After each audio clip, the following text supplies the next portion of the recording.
স্বামী হচ্ছে এমন একজন মানুষ যার সাথে সব কিছু ঠিক থাকলে মনে হয় পৃথিবীর সবচাইতে সুখী স্ত্রী আমি।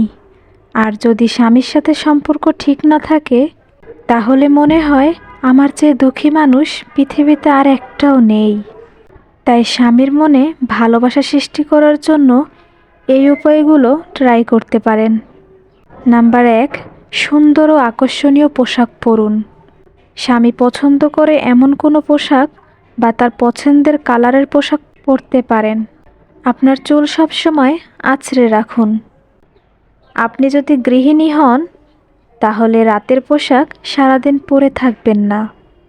নিজেকে আকর্ষণীয় করে সাজান। ঘাম বা মশলা জাতীয় গন্ধ থেকে নিজেকে সুরক্ষিত রাখুন, কারণ পুরুষরা পরিষ্কার পরিচ্ছন্নতা বেশি পছন্দ করে। নাম্বার 2, স্বামী বাইরে থেকে ঘরে ঢোকার সময় দরজায় এমনভাবে ছুটে যান যেন আপনি তারই অপেক্ষা করছেন। দরজা খোলার সাথে সাথে হাসি মুখে সালাম দিন। ঘরে ঢোকার সাথে সাথে সমস্যার কথা বলা শুরু করবেন না, তাকে কিছুটা মানসিক বিরতি দিন। গুরুত্বপূর্ণ কথা হলে আগে তার শরীরে মেসেজ করুন। যদি ঘুমিয়ে পড়ে তাহলে কথা বলা থেকে দূরে থাকুন। আপনার স্বামী ঠিক বুঝে যাবে আপনি কিছু বলতে চাচ্ছেন। ঘুম ভাঙার সাথে সাথে সে আপনাকে অবশ্যই জিজ্ঞাসা করবে, আর যদি না করে তাহলে চা বানিয়ে দুজন খেতে খেতে কথা বলুন। দেখবেন আপনার উদ্দেশ্য সফল হবে ইনশাআল্লাহ। নাম্বার 3, আপনার শাশুড়ির সাথে ভালো আচরণ করুন। যেমন আপনি চান আপনার স্বামী আপনার মায়ের সাথে ভালো ব্যবহার করুক।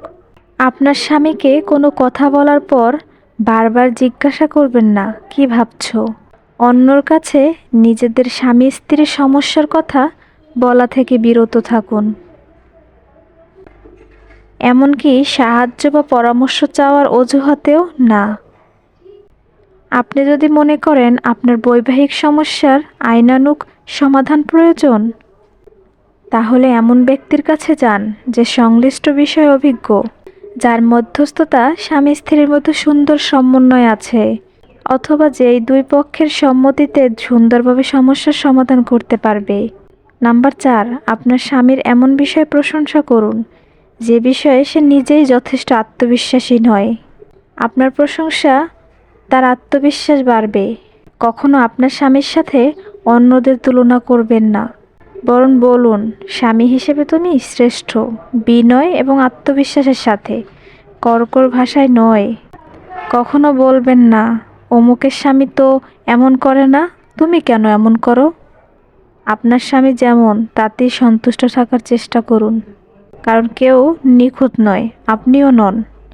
যদি নিখুঁত স্বামী চান তাহলে জান্নাতে যাওয়া পর্যন্ত অপেক্ষা করুন, কারণ জান্নাতে স্বামী স্ত্রী দুজনই হবেন নিখুঁত ও ত্রুটিমুক্ত। নাম্বার 5, স্বামী যখন কথা বলবে তার কথা ধৈর্য সহকারে শুনুন। মাঝে মাঝে তাকে প্রশ্ন করুন যাতে সে বুঝতে পারে আপনি তার কথা আগ্রহ দিয়ে শুনছেন। তাকে ভালো কাজে উৎসাহিত করুন। তার মেজাজ খারাপ থাকলে তাকে কিছুটা সময় একা থাকতে দিন। সে যদি আপনার উপর রেগে গিয়ে চিৎকার করে তবে তাকে চিৎকার করতে দিন। সে রেগে গেলে আপনি চুপ করে থাকুন, দেখবেন ঝগড়া তাড়াতাড়ি থেমে যাবে ইনশাআল্লাহ। মনে রাখবেন আপনার স্বামীরাও আবেগ অনুভূতি আছে, তাই সেদিকেও লক্ষ্য রাখবেন। নাম্বার 6, তাকে তার বন্ধুদের সাথে কোনো রকম অপরাধবোধ ছাড়া কিছুটা সময় কাটাতে দিন।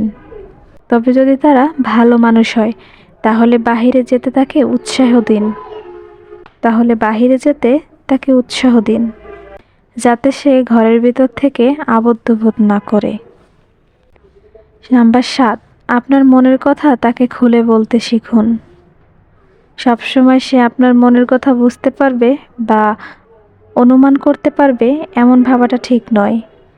বুদ্ধিমত্তার সাথে আপনার সময়টাকে কাজে লাগান এবং আপনার দায়িত্ব সুন্দরভাবে সম্পাদন করুন। এতে আপনিও খুশি হবেন এবং আপনার স্বামীও ভালো থাকবে। নাম্বার 8, আপনার পরিচিত বা আত্মীয় স্বজনের কাছে কখনো তার বদনাম করবেন না। তারা যদি এই কথা মেনে নেয় বা বিশ্বাস করতে শুরু করে তাহলে আপনাকে পাল্টা আঘাত করবে। আপনি নিজেই তখন হীনমন্যতায় ভুগবেন। কারো কাছে স্বামীর নিন্দা করবেন না, কারণ আল্লাহ তাআলা বলেছেন, ধ্বংস ওই প্রত্যেক ব্যক্তির জন্য যে পেছনে ও সম্মুখে নিন্দা করে। হে আল্লাহ, আপনি পৃথিবীর সকল স্বামীদের মনে স্ত্রীর জন্য ভালোবাসা সৃষ্টি করে দিন। আমিন।